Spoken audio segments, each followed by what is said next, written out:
الاولاد سیاحنا مکان جناب محمد رسول اللہ صلی اللہ تعالی علیہ وسلم کی بارگاہ مقدس میں درود و سلام کا نذرانہ پیش کرنے کی سعادت حاصل کرتے ہیں۔ پڑھیے اللہم صلی علی سیدنا مولانا محمد وعلی آل سیدنا مولانا محمد مبارک وسلم۔ صلاۃ و سلام علیک یا سیدی یا رسول اللہ صلی اللہ تعالی علیہ وسلم۔ محترم حضرات،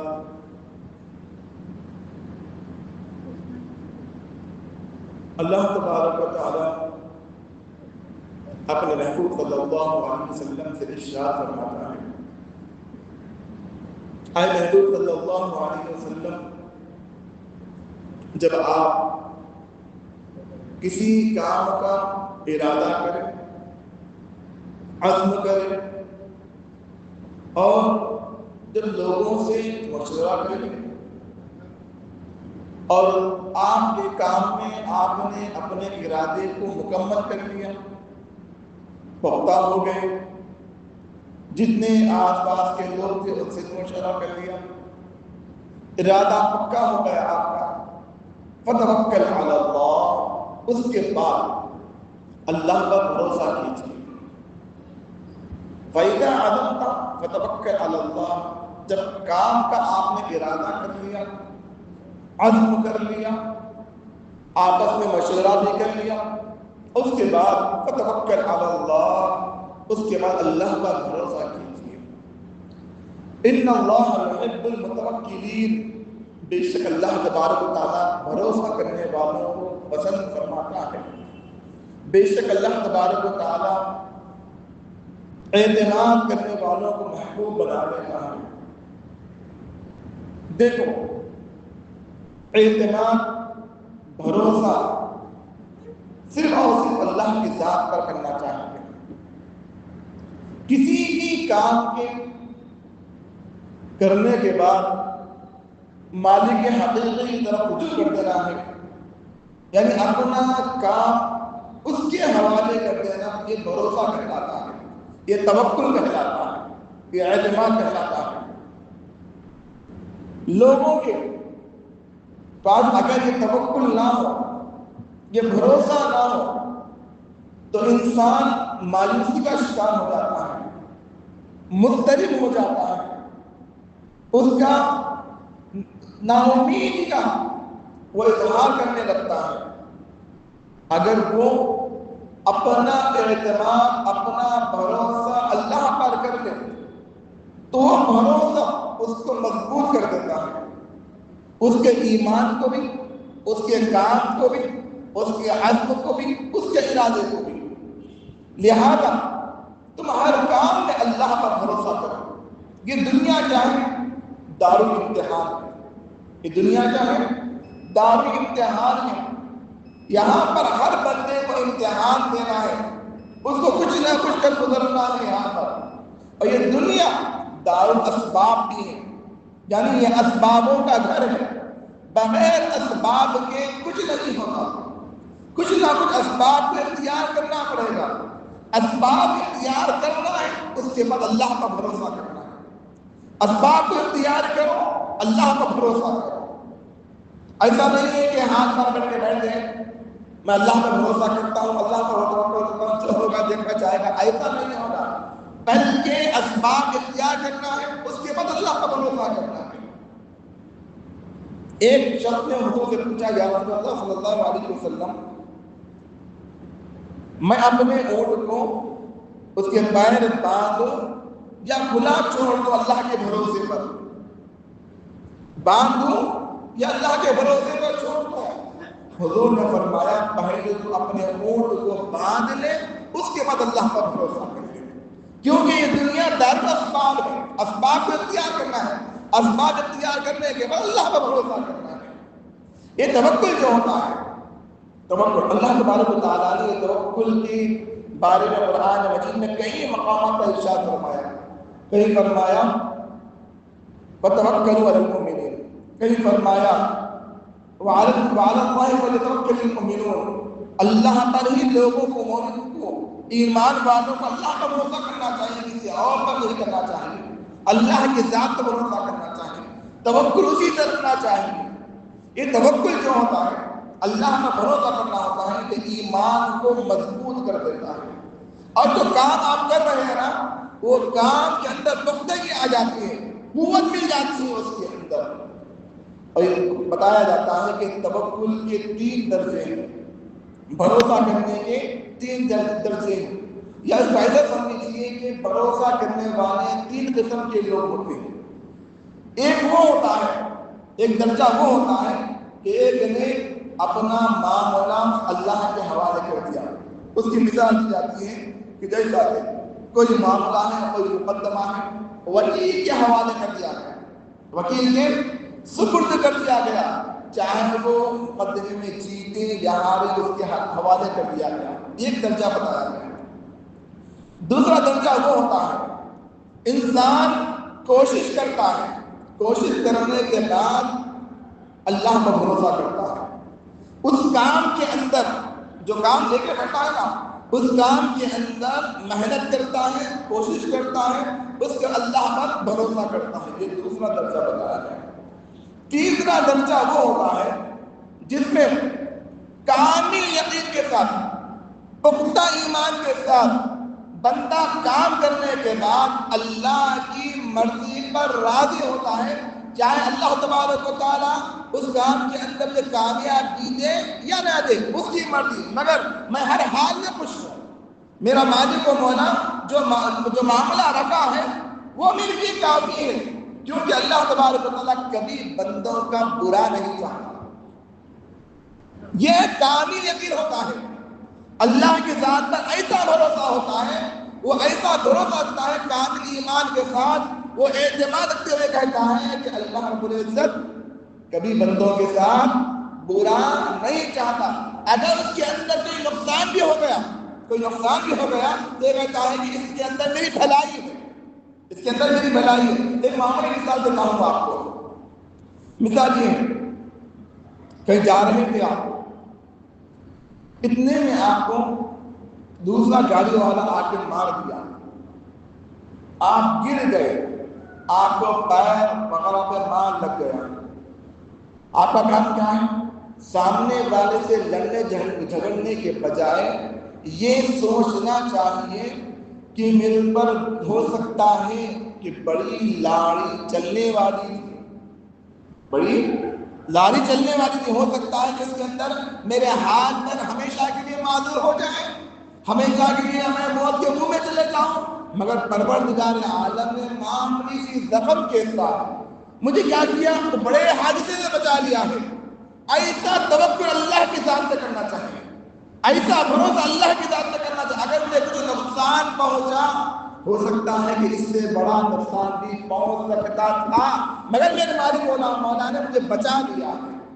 کسی کام کے اندر آپ کو کامیابی نہیں مل رہی ہے، کوئی تنگی محسوس ہو رہی ہے، سمجھنا چاہیے کہ یہ اللہ کی مرضی ہے، بھائی اللہ نے، مگر میں ہر حال میں اللہ پر بھروسہ کرتا ہوں۔ اور یہ صفت مومنوں کا امتیاز، مومنوں کی صفت یہ ہوتی ہے کہ وہ اللہ کی ذات پر بھروسہ کرتے ہیں، کسی اور چیزوں کے پر بھروسہ نہیں کرتے۔ پہلے اسلامی بات ایک حدیث میں آپ کو سناتا ہوں جو مشکات شریف کے اندر ہے۔ صحابہ کرام کا اعتماد اللہ کی ذات پر ان کا کیسا بھروسہ ہوا کرتا تھا، جب ان کے پاس کچھ نہیں ہوتا تھا بس وہ اپنا کامل یقین اللہ کے سپرد کرتے کہتے ہیں کہ ہمارا مالک مولا ہمیں اس حال میں رکھنا چاہتا ہے، اس کی مرضی ہے، ہم بس اس پر خوش ہیں۔ ایک صحابی حضور کا ذکر آتا ہے، وہ اپنے گھر میں داخل ہوتے ہیں، کچھ لوگ آئے ہوئے تھے، مہمان وغیرہ یا گھر کے افراد ہیں، اب ان کو کھلانے کے لیے کچھ نہیں ہے، ان کے پاس کچھ نہیں ہے، وہ باہر نکل جاتے ہیں تاکہ میں اللہ کی بارگاہ میں مناجات کروں، کوئی نہ کوئی راستہ بنا سکتا ہے، اس کے علاوہ کوئی راستہ بنانے والا نہیں ہے، بس وہ بیابان میں نکل جاتے ہیں اور اس طریقے سے اس مناجات سے اللہ کی بارگاہ میں دعا کرتے ہیں جیسا کہ آقا دو جہاں صلی اللہ علیہ وسلم اللہ کی بارگاہ میں مناجات کیا کرتے تھے۔ دوسری طرف بیوی صاحبہ بڑے پریشان چاہتی ہے کہ میرے شوہر کو شرمندہ ہونا پڑا ہے، آج گھر میں کچھ نہیں ہے، لوگ آئے ہوئے ہیں، گھر کے افراد ان کو خطاب کرا دینا ہے، رزق پہنچانا ہے، کیا کروں؟ اور کرتی ہیں وہ سمجھتی ہیں کہ شوہر تو باہر گئے ہوئے ہیں، کچھ نہ کچھ لائیں گے، خالی ہاتھوں واپس نہیں آئیں گے۔ وہ چاہے تو اللہ کے بارگاہ میں مناجات کر رہے ہیں، گڑ گڑا رہے ہیں، مالک کو کچھ نہ کچھ بندوبست کر دیں۔ اور دوسری طرف بیوی کیا کہتے ہیں گھر کے اندر یہ امید کے ساتھ، اس بھروسے کے ساتھ مالک و مولا اپنے گھر سے خالی نہیں لوٹائے گا، میرے شوہر کو کچھ نہ کچھ عنایت کرے گا۔ یہاں تو کیا کرتی ہے، چکی جو ہوتی ہے نا، چکی کو صاف کرنے لگتی ہے، کیونکہ آپ کچھ چیز لائیں گے، آٹا وغیرہ لائیں گے، آپ گیہوں وغیرہ لائیں گے، کچھ باجرہ وغیرہ لائیں گے، کچھ پڑے گا، یہاں تو چکی کو صاف کرنے لگتی ہے۔ اس کے بعد تندور وغیرہ یعنی چولہا وغیرہ جلاتی ہے کہ اس کے اندر روٹیاں پکانا ہے، مجھے روٹیاں تندور صاف کر کے جب دوبارہ چکی کے پاس آتی ہے تو کیا دیکھتی ہے، کیا دیکھتی ہے؟ تو پہلے تو دعا کرتی اللہ کی بارگاہ میں، مالک و مولا ہمارا کوئی کارساز نہیں ہے تیرے علاوہ، تو خیر الرازقین ہے، تو رزق دینے والا ہے، اور سب سے بہترین رزق دینے والا ہے۔ ہم نے اپنی تمام امیدیں تجھ سے وابستہ کر لی ہیں، لوگوں سے اپنی امیدوں کو منقطع کر لیا ہے، لوگوں سے کوئی امید نہیں ہے، بس ہم تیرے دربار میں آئے تھے، شوہر کو نا امید مت کرنا، میرے شوہر کو نا امید مت کرنا۔ یہ مناجات دعا کر کے لوٹ کر آتی ہیں، کیا دیکھتی ہے کہ چکی خود بخود پیس رہی ہے، گول گھوم رہی ہے، اس سے آٹا نکل رہا ہے، اس سے آٹا نکل رہا ہے، اس وقت توجہ نہیں جاتی، بس آٹا نکل رہا ہے، وہ آٹا لے کر گوندنے لگتی ہے، اس کی روٹیاں بنانے کی کوشش کرتی ہیں، بنا کر اسے تندور کی طرف لے آتی ہے، وہاں کیا دیکھتی ہے کہ تندور میں آلریڈی پہلے سے روٹیاں پک رہی ہیں، پہلے سے روٹیاں پک رہی ہیں اس کے اندر، وہ وہاں سے روٹیاں نکال کر دوبارہ سے روٹیاں ڈالتی ہیں۔ اس درمیان میں شوہر صاحب گھر کو آتے ہیں، آ کر پوچھتے ہیں کہاں سے لے کر آئے، کیا کوئی دے کر گیا ہے، یہ غلہ وغیرہ جو پہنچائے، آٹا وغیرہ پہنچائے، کوئی دیا ہے تمہیں؟ تو کہتی ہیں کوئی نہیں دیا ہے، صرف پروردگار عالم کی طرف سے ہمیں یہ ملا ہے۔ وہ حیران ہو جاتے ہیں کیونکہ ایسا واقعہ جو عقلوں میں نہ آئے، گھر میں کچھ نہیں تھا، نہ گھر کے اندر خود بخود سے کیا ہو رہا ہے کہ آٹا بھی چکی پیس رہی ہے، آٹا بھی نکل رہا ہے، روٹیاں بھی مل، مہمان بھی کھا لیے۔ اب اس کے بعد وہ صحابی رسول اس چکی کو اٹھا کر دیکھتے ہیں کہاں سے آ رہا ہے، کہاں سے آٹا آ رہا ہے، اٹھا کے دیکھتے کہیں تو راستہ نہ کیا تھا، دوبارہ اس طرف رکھ دیتے ہیں۔ اس کے بعد یہی واقعہ میاں بیوی جا کر آقا دو جہاں صلی اللہ علیہ وسلم کو سناتے ہیں، یا رسول اللہ صلی اللہ علیہ وسلم آج ہمارے گھر میں ایسا معاملہ پیش آیا ہے، ایسا معاملہ پیش آیا ہے۔ آقا دو جہاں صلی اللہ علیہ وسلم ارشاد فرماتے ہیں دیکھو یہ شخص نے اس کے معاملے کو اپنے اللہ کی طرف رجوع کر دیا ہے، اپنا اعتماد، بھروسہ، اپنا معاملہ اللہ کے سپرد کر دیا ہے۔ اللہ تبارک و تعالیٰ نے غیب سے اس کے گھر کے اندر رزق کے دروازے کھول دیے، رزق پہنچا دیا ہے۔ خدا کی قسم اگر یہ شخص چکی کو اٹھا کر نہیں دیکھتا، حضور کیا فرمائے، اگر یہ شخص چکی کو اٹھا کر نہیں دیکھتا، صبح قیامت تک اس سے آٹا نکلتا رہے گا، لوگ کھاتے رہیں گے، صبح قیامت تک اس سے آٹا نکلتا رہے گا، لوگ کھاتے رہیں گے۔ اب ایک چکی کو اٹھا کر نہیں دیکھتا تو ان کے پاس رزق کہاں سے پہنچا؟ انہوں نے اپنا معاملہ اللہ کے سپرد کر دیا، انہوں نے کہا مولا رزق پہنچانے والا تو ہے، رزاق تو ہے، ہم نے اپنا تمام معاملہ تیرے سپرد کر دیا ہے، تیرے علاوہ کوئی نہیں ہے۔ اس کامل یقین کے ساتھ اللہ کی بارگاہ کو رجوع ہوئے تو اللہ تبارک و تعالیٰ انہیں کے گھر سے رزق کو پیدا کروا دیا ہے۔ تو ہمارا بھی ایمان، ہمارا بھی توکل اللہ کی ذات سے ایسا ہی ہونا چاہیے۔ کسی معاملے میں کبھی تجارت کا معاملہ آتا ہے، گھر کے اندر، کاروبار کے اندر، دکانوں کے اندر مایوسی چھا جاتی ہے، یہ مایوسی ہمارے لیے کفر ہے، مایوسی کفر ہے۔ ہمارا مکمل ایمان اللہ کی ذات ہونا چاہیے، کام کرو اسباب کو اختیار کرو، مگر ذات باری تعالیٰ کا مکمل اعتماد رکھو، مکمل بھروسہ رکھو، انشاءاللہ تبارک و تعالیٰ آپ کے تمام کاروبار میں برکتیں پیدا ہو جائیں گی، جو رکاوٹیں ہیں وہ دور ہو جائیں گی، مگر شرط یہ ہے کہ تم اللہ کی ذات پر بھروسہ کرنا چاہیے۔ آج ہمارے پاس تھوڑا کچھ معاملہ ہو جاتا ہے، ہم مایوسی کا شکار ہو جاتے ہیں، نا امیدی کا اظہار کرتے ہیں۔ لوگ اگر تم سے پوچھیں بھائی کاروبار کیسا چل رہا ہے، سوائے ناشی پوری کے کچھ اور بات نہیں کرتے، نہیں بڑا ٹھپ چل رہا ہے، بڑا اچھا چلتا تھا، یہ پریشانی ہے، وہ درد ہے، وہ تکلیف ہے، یہ بیماری ہے، ایسا ہے، خرچ میں مبتلا ہوں، اتنی لمبی داستان سناتا ہے انسان۔ کوئی کم ایسے بندے میں سے اللہ کا شکر ہے بھائی جس حال میں رکھا ہم راضی ہیں۔ ہر انسان یہ دیکھنا ہے کہ ہم پہلے کیا تھے اب کیا ہیں، پہلے ہم کیا تھے اب کیا ہے، پہلے تم کیسے تھے، تمہارے پاس کچھ نہیں تھا، تمہارے پاس کچھ نہیں تھا، کاروبار نہیں تھا، اللہ تبارک تعالیٰ نے تمہیں نوکری عطا فرمائی، کاروبار دیا، تجارت دی، برکتیں دی، تمہارے جھوپڑی میں تھے ایک مکان خریدے، مکان بنائے، اس طریقے سے حضور نے کیا فرمایا، ہمیشہ اپنے ماضی کو یاد کرو، تم کیا تھے کہاں پہنچ گئے آپ۔ اس کے باوجود انسان کیا کرتا ہے، وہاں پہنچ کر بھی اپنی زبان سے ناشکری کے الفاظ استعمال کرتا ہے، ہمیشہ کیا کرتا ہے، بیمار، پریشان، قرض میں مبتلا، کاروبار نہیں چل رہا ہے، ہمیشہ اس طریقے سے۔ ہاں ہوتا ہے، انسان کو بیماری پہنچتی ہے، کاروبار میں اندر کبھی اتر پتر بھی ہوتا ہے، نیچے اوپر ہوتا ہے۔ یہ جتنے باتیں آپ لوگوں کے سامنے بیان کر رہے ہیں نا، ایسے ہی باتیں اپنے مالک و مولا کے سامنے ہاتھ اٹھا کر مناجات کرو، مولا آج اس دربار میں مسافر ہو گیا ہوں، ان حالات سے گزر رہا ہوں، اور تیرے علاوہ کوئی نہیں ہے حالات کو سدھارنے والا، تیرے علاوہ کوئی نہیں ہے ہمیں رزق پہنچانے والا، تیرے علاوہ کوئی نہیں مولا ہمارے کاروبار میں برکتیں دینے والا۔ یہ تمام معاملات اللہ کے حوالے کر دو، کیونکہ وہیں سے آپ کو راستہ ملے گا، وہیں سے آپ کو برکتیں ملیں گی، وہیں سے آپ کو رحمتیں ملیں گی، سب اس دربار کے حصے ہیں۔ آج جو کام کر رہے ہیں وہ کام کرو، بھروسہ اللہ کے ذات پر کرنا چاہیے، اعتماد اللہ کے ذات پر کرنا چاہیے۔ یہ دنیا دار اسباب ہے، اسباب کو اختیار کرنا چاہیے، بھروسہ اور اعتماد، توکل علی اللہ، یعنی اللہ کی ذات کا ایسا بھروسہ۔ ہمارے پیارے آقا صلی اللہ علیہ وسلم اللہ کی ذات پر اتنا بھروسہ کرتے، آپ سے زیادہ بھروسہ کرنے والا کوئی بھی نہیں، یہاں تک کہ تورات میں آقا اللہ صلی اللہ علیہ وسلم کا نام مبارک متوکل تھا۔ تورات میں کیا تھا، حضور کا نام متوکل، یعنی حضور صلی اللہ علیہ وسلم اللہ کی ذات پر سب سے زیادہ بھروسہ کرنے والے، اس میں تھا تورات میں تھا۔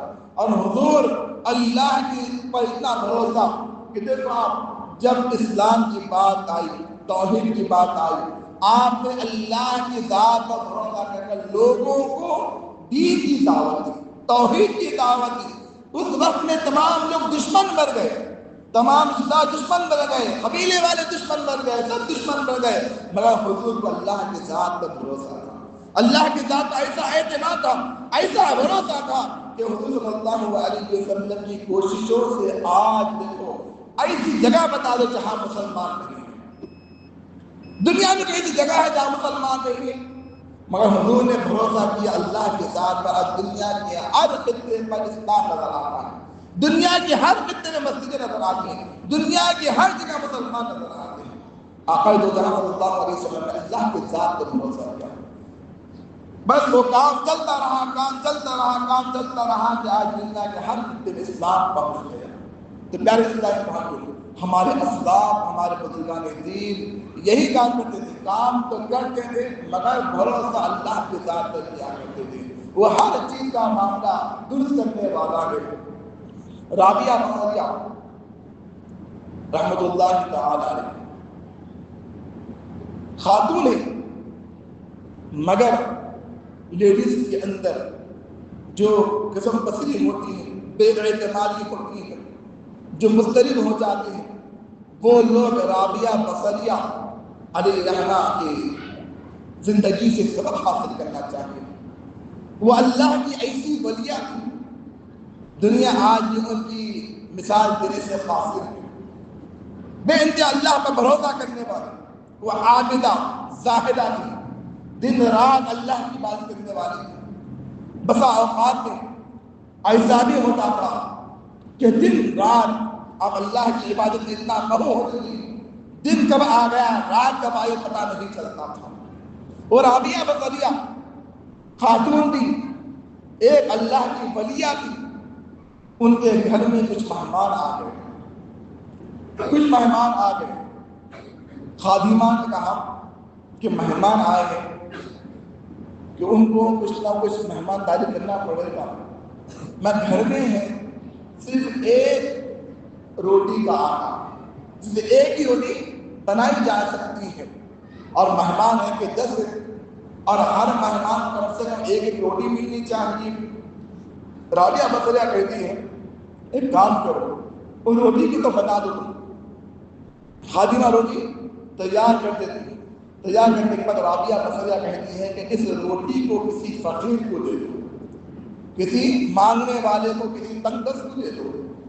وہ روٹی کسی فقیر کو دے دی جاتی ہے۔ خادمہ پریشان ہے، ہی ایک روٹی، وہ بھی آپ نے کسی فقیر کو دے دی ہے، اب کیا کریں گے؟ رابعہ بصریہ کہتی ہے کہ تھوڑی دیر انتظار کرو، تھوڑی دیر انتظار کر لو، دیکھیں کیا ہوتا ہے۔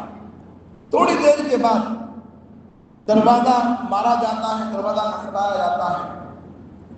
دروازہ کھولنے پر ایک شخص چند روٹیاں لے کر رابعہ بصریہ کے خادمہ کے حوالے کرتا ہے۔ خادمہ وہ روٹیاں لے کر رابعہ بصریہ کے پاس جاتی ہے۔ کوئی آزو بازو کو جیسا آپس میں کچھ بھیج لیتے ہیں، جاؤ کہ گھر پہنچا دو، کہ گھر پہنچا دو، اس طریقے سے بازو والے گھروں نے کچھ دے دیا۔ رابعہ بصریہ جا کر دیکھا، کپڑا کھول کے دیکھا، اس کے اندر روٹیاں ہیں، تو آپ گننے لگی 1 2 3 4 5 6 7، کہتی ہے کہ یہ ہمارا حصہ نہیں ہے، یہ ہمارا حصہ نہیں ہے، غلطی سے جہاں پر آ گیا شاید جا کے معلوم ہے جہاں سے آیا وہاں پہنچا دو، جہاں سے آیا وہاں پر پہنچا دو۔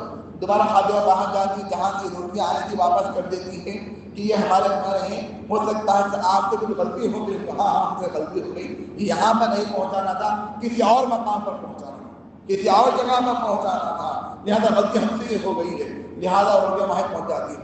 تھوڑی دیر کے بعد پھر دوبارہ کیا ہوتا ہے، پھر دروازہ کھٹکھٹایا جاتا ہے، پھر وہی خادم روٹی لے کر آتا ہے۔ خادمہ پھر وہی روٹیاں رابعہ بصریہ کے سامنے پیش کرتی ہے۔ رابعہ بصریہ کپڑا کھول کے دیکھتی ہے، پھر اس کو گننے لگتی ہے 1 2 3 4 5 6 7 8 روٹیاں ہیں۔ رابعہ بصریہ کہتی ہے نہیں، یہ بھی ہماری نہیں ہے، یہ بھی ہم غلطی میں یہاں پر آنے معلوم کرو۔ خادمہ دوبارہ جاتی ہے، جا کر وہی روٹیاں ان کے پاس پہنچا دیتی ہیں، ہاں غلطی سے یہاں پر آ گئی ہیں، کسی اور جگہ پہنچانا تھا، غلطی سے یہاں پر آ گئی ہے، لہٰذا روٹیاں وہاں پر دوبارہ واپس کر دی جاتی ہیں۔ پھر تھوڑی دیر کے بعد پھر دروازہ کھٹکھٹایا جاتا ہے، پھر وہی روٹیاں آتی ہیں۔ خادمہ رابعہ بصریہ کے سامنے پیش کرتی ہے، رابعہ بصریہ کو گننے لگتی ہے 1 2 3 4 5 6 7 8 9 10۔ جب 10 ہو گئے تو رابعہ بصریہ کہتی ہے ہاں یہ ہمارے ہیں، یہ ہمارے ہیں۔ خادمہ پریشان ہوتی ہے، میں کچھ اور سمجھ رہی تھی، 7 آئے تو آپ نے نہیں لیا، 8 آئے تو آپ نے لیا، 10 آنے پر لیا، اس کا کیا ماجرا ہے، اس کا کیا ماجرا ہمیں بتایا جائے۔ رابعہ بصریہ کہتی ہیں دیکھو اللہ تبارک و تعالیٰ کا وعدہ ہے، اللہ رب العزت کا وعدہ ہے، اللہ رب العزت ارشاد فرماتا ہے جب کوئی شخص میری راہ میں 1 روپیہ دیتا ہے تو میں اسے 10 دیتا ہوں۔ جب کوئی مجھے 1 روپیہ دیتا ہے، یعنی میری راہ میں 1 روپیہ خرچہ کرتا ہے تو میں اسے کیا کرتا ہوں، 10 دیتا ہوں۔ کہ اگر کوئی ایک بندہ نیکی لائے، وہ ایک نیکی کا اجر 10 کے برابر دیتا ہوں۔ من جاء بالحسنۃ فلہ عشر امثالھا، جو 1 لائے گا اسے 10 دوں گا۔ رابعہ بصریہ کا اللہ پر ایسا اعتماد تھا، اللہ کے کلام پر ایسا بھروسہ تھا۔ رابعہ بصریہ کہتی ہے کہ اللہ رب العزت اپنے وعدے کی خلاف ورزی نہیں کرتا، جب 1 دے دیا جائے تو مجھے مکمل بھروسہ تھا، مکمل اعتماد تھا کہ اللہ کا کلام کبھی جھوٹا نہیں ہو سکتا۔ میں نے اسی اعتماد، وہی بھروسہ، وہی توکل پر میں نے 1 روٹی اللہ کے راہ میں دے دی تو اللہ تبارک و تعالیٰ اس کے بدلے مجھے 10 عنایت فرمائے گا، یہ اعتماد تھا۔ اللہ رب العزت نے میرے اعتماد کو شرمندہ ہونے نہیں دیا، بس وہی روٹیاں ان 10 مہمانوں کے حوالے کر دی گئی۔ توکل ایسا ہونا چاہیے، بھروسہ ایسا ہونا چاہیے۔ آقا دو جہاں صلی اللہ علیہ وسلم ارشاد فرماتے ہیں، اے لوگوں تم اللہ پر ایسا بھروسہ کرو، ایسا توکل کرو جس طریقے سے اللہ رب العزت پرندوں کو صبح صبح جب اپنے گھونسلے سے نکلتے ہیں تو خالی پیٹ نکلتے ہیں، جب لوٹتے ہیں تو اپنے شکم کو بھر کر لوٹتے ہیں۔ تم اللہ پر ایسا اعتماد کرو، ایسا توکل کرو، یہ توکل تمہارے ایمان کو، تمہارے عزائم کو، تمہارے کاموں کو مضبوط کر دیتا ہے۔ توکل نہ رہے گا، بھروسہ نہیں رہے گا، اعتماد نہیں رہے گا، تم مایوسی کے شکار ہو جاؤ گے، تم مضطرب ہو جاؤ گے، تم در در کے بھٹکتے پھرتے رہو گے۔ جب توکل آ جائے گا، بھروسہ آ جائے گا، کسی کام کے اندر تم کام کر کر گزر جاؤ اور اعتماد بھروسہ اللہ کے ذات پر رکھو، اس کے بعد میں فرمائیے کیسے رحمت کے دروازے کھلتے ہیں، کیسے تمہارے خیر کے دروازے کھلتے ہیں۔ اللہ رب العزت نے اپنے پیارے نبی صلی اللہ علیہ وسلم کو یہی فرمایا، جب بھی تم کام کرو فَإِذَا عَزَمْتَ فَتَوَكَّلْ عَلَى اللَّهِ، جب کوئی کام کا ارادہ کرو تو کیا کرو؟ فَتَوَكَّلْ عَلَى اللَّهِ، اللہ پر بھروسہ کرو۔ کام سوچ لیا آپ، جائز کام سوچ لیا آپ، اس کے بعد اللہ پر بھروسہ کرو۔ آگے ارشاد فرمایا ان اللہ یحب المتوکلین، بے شک اللہ تبارک و تعالیٰ توکل کرنے والوں کو پسند فرماتا ہے، توکل کرنے والوں کو محبوب بنا دیتا ہے۔ تو پیارے اسلامی بھائیوں، اپنی زندگی کے اندر جو اتار چڑھاؤ آتا ہے، یا کبھی آپ کسی معاملے میں مایوس ہو جاتے ہیں، کبھی آپ مضطرب ہو جاتے ہیں، یاد رکھو اپنے ہر معاملے کو اللہ کے سپرد کر دو، اس کے حوالے کر دو اور اپنے ایمان کو پختہ بناؤ۔ کبھی آپ کے اندر اونچ نیچ ہو گئی یا کاروبار نیچے اوپر ہو گیا، کبھی مایوس مت ہو جاؤ اور یہ سمجھو کہ ہو سکتا ہے کہ اللہ تبارک و تعالیٰ مجھے بڑے حادثے سے مجھے بچا دیا ہے، بڑے حادثے سے بچا لیا، بڑے نقصان سے بچا لیا ہے، لہذا مجھے اس کے اندر ہی اعتماد کرتے ہوئے اس کے اندر یہ خیر ہے یہ سمجھتے ہوئے اللہ پر بھروسہ کرو۔ آخر میں دعا ہے کہ اللہ تبارک و تعالیٰ ہم تمام مسلمانوں کو ایمان عقیدے میں ہر کام میں اللہ کی ذات پر بھروسہ کرنے کی توفیق عطا فرمائے، اپنے معاملے کو، اپنے کاموں کو اللہ کے سپرد کرنے کی توفیق عطا فرمائے۔ وصلی اللہ تعالی علی خیر خلقہ محمد وعلی آلہ واصحابہ اجمعین برحمتک یا ارحم الراحمین والحمد للہ رب العالمین۔